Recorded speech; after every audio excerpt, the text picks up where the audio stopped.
আসসালামু আলাইকুম ও রহমতুল্লাহি ওবরকাত। আজকের রেসিপি চিকেন উইংস ফ্রাই। এর জন্য মুরগির মাংসটাকে ভালো করে ধুয়ে নিয়েছি। এর উপর দিয়ে দেব পাতিলেবুর রস।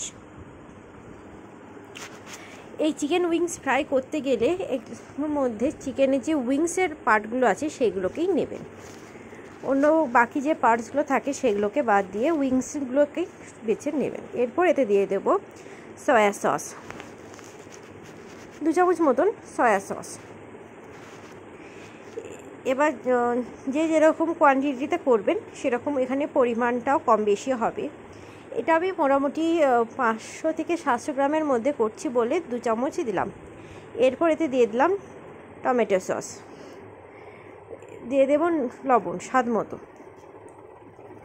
এরপর এতে দিয়ে দেব কাঁচা লঙ্কা বাটা। এখানে আমরা চাইলে শুকনো লঙ্কাও দিতে পারেন। দিয়ে দিলাম আদা রসুনের পেস্ট, দিয়ে দেব 1 চামচ মতন গোলমরিচের গুঁড়ো। এই সমস্ত উপকরণকে ভালো করে মাখিয়ে রেখে দেব।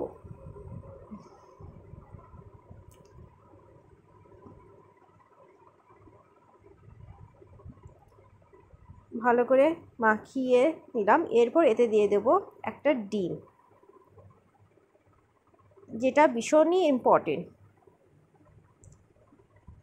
চিকেনের মধ্যে এই ডিমটা কোনো মতে স্কিপ করবেন না, এটা স্কিপ করলে অতটা টেস্টি হবে না।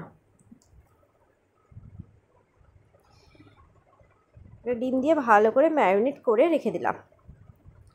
কিছুক্ষণের জন্য এটা ম্যারিনেট হোক, ততক্ষণ আর একটি পাত্র আমরা নিয়ে নিয়েছি। এতে দিয়ে দেব আটা, এরকম বড় চামচের 1.5 চামচ মতন আটা। দিয়ে নেব কর্নফ্লাওয়ার, 2 চামচ মতন কর্নফ্লাওয়ার।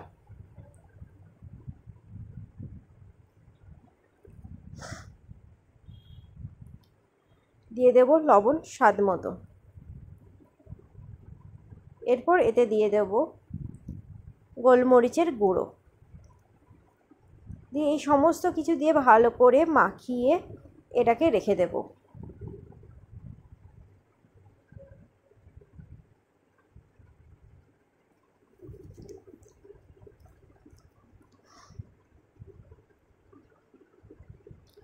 এরপর যে ম্যারিনেট করে রেখেছিলাম ওটা 10 মিনিট মতন ম্যারিনেট করে রাখলেই হবে। এবার ম্যারিনেট করা উইংসের পার্টগুলোকে নিয়ে নেব। তার জন্য একটা প্লেট আমরা রেডি করে রেখেছি।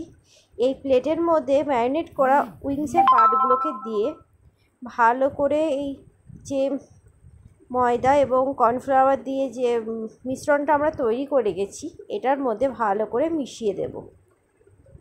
এরকম একটা একটা করে দেবেন আর ভালো করে চেপে চেপে মাখিয়ে নেবেন এর মধ্যে।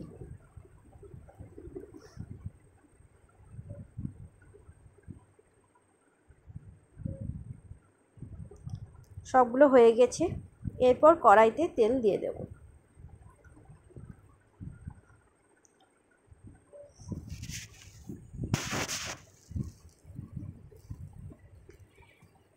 কড়াইটির তেল গরম হয়ে গেলে এগুলো দিয়ে এক একে ফ্রাই করে নেব।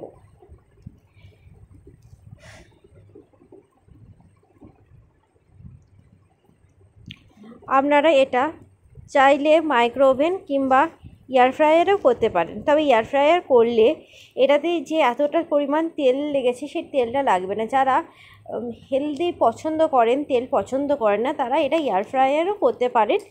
ঠিক একই প্রসেস, শুধুমাত্র তেলটা অল্প লাগবে। জাস্ট তেলটা ব্রাশ করে দিলে, একটু তেল ব্রাশ করে দিলেই হয়ে যাবে।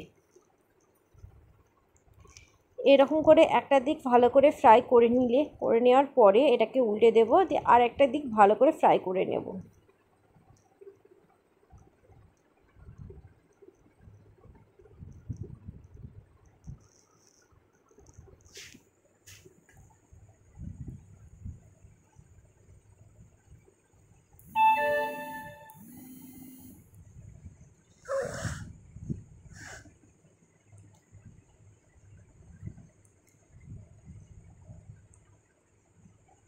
এটা একটু টাইমলি ফ্রাই করবেন, তাড়াহুড়ো করবেন না।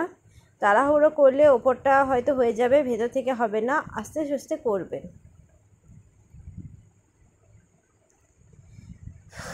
প্রায় হয়ে গেছে, তুলে নিলাম।